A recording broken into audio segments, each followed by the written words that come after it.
Конституцияда болгон болса 2000 жылы көрдүңүздөр. Ельцин башкарган Россияны көрдүңүздөр. Ельцин эмне деди?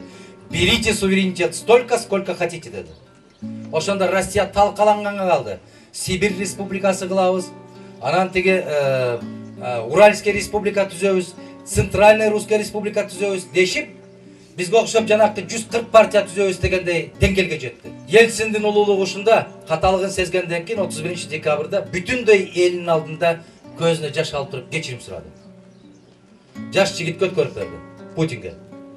Путин конституцияны өзгөрттүбү? Жок. Бир да тамгасын өзгөрткөн жок. 8 жылдын ичинде улуу держава кылып кайрадан ордуна коюп койду. Кеп конституцияда эмес го. Кеп кишиде го. Мына Сталинди караңыздар, өлгөндө шкафынан бир китили менен гана бир өтүгү чыкпады, башка эч нерсе чыкпай калды. Ошондой тартипти ар качан да айтып келебиз. Кыргызстанга каккан казыктай тартип керек. Ошон үчүн бизде бир гана түшүнүк болуш керек, кыргыз деген түшүнүк. Мен өзгөндөн эмесмин, мен Кыргызстандамын.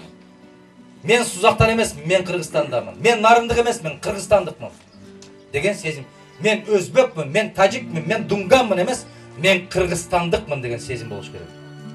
Мына кечеги чатак кайдан чыкты? Чатакты карапайым калктын эч кандай күнөөсү жок. Мына кыргызча жазган конституцияны сиздер окубаган, ошол өзбөктөр өзбөкчө жазсаңар конституция окуйбуз дедиби? Аны саясий чайкоочулар, отурумдукчулар жасады ушуну. Муну саясий чайкоочу деп айтам. Соодагер. Мен сенин тилиңде конституция жазып берсем, сен мени колдоп берсең атаны, вот мына ушундай болду.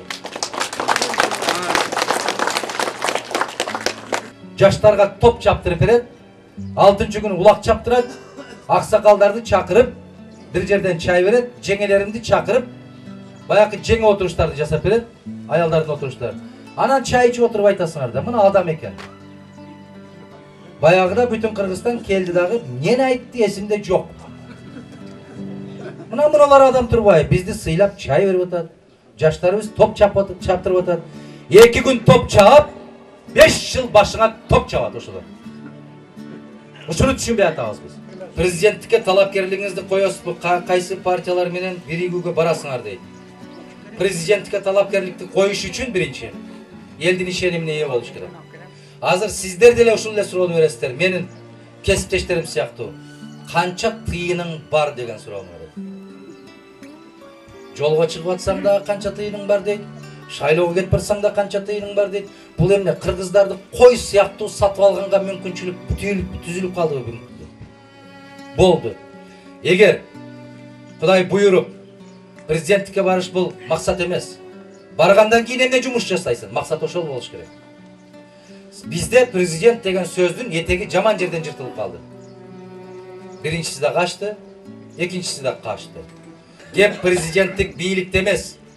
Кеп ошол жерге кандай киши барды? Кандай киши барды? Анын ой максаты кандай? Кеп конституцияда эмес. Колуңуздарды көтөрүңүздөр, ушул жерде тургандар. Кимиңиздер конституция окудуңуздар? 5, 10, 20, 30 болсун макул. 30-unda күмөнүм бар. Мо жигит, мындай жакыныраак келсең, жакыныраак. Ато кыйналып атасың, мен арып ассам бери, берип ассам бери, мондай жакын кел. Түз тартып, мындай үнү жакшы чыксын да, кийин сөз угуп калба. Жетекчи болуп кеткендердин ичинен Турдакын Усубалиевичте эмне бар? Эмне байлык бар? Жашап аткан үйү бар. Жетекчи болуп кеткен Масалиевте эмне бар? Жашап кеткен үйү калды. Андан кийинки келгендерде эмнелер бар? Миллиардерлердин клубуна кирген. Мына Аскар Акаевич да миллиардерлердин клубуна кирди. Биздин Курман Исаевич дагы миллиардерлердин клубуна. Өзү эмес, баласы. Максимжан. Вот, ошолорду бактылуу деп атасыздарбы? Бийлик менен байлыктан бакыт тапкан болсо, ушул эки киши бактылуу болот эле. А мен айтам буларды. Бул дүйнөнүн азабын көргөн чексиз бактысыздар ошолор. Эмне үчүн? Мына мисалы бул жерде авам отурат. Барып эки боо чөбүн чабат. Кечинде тердеп келет, чарчысы менен маңдайын арчыйт. Байбичесин кайнатып берген чайын тизесинен небересин отургузуп алып, башынан жыттап отуруп чай ичет. Мына байлык. Мына бакыт ошол.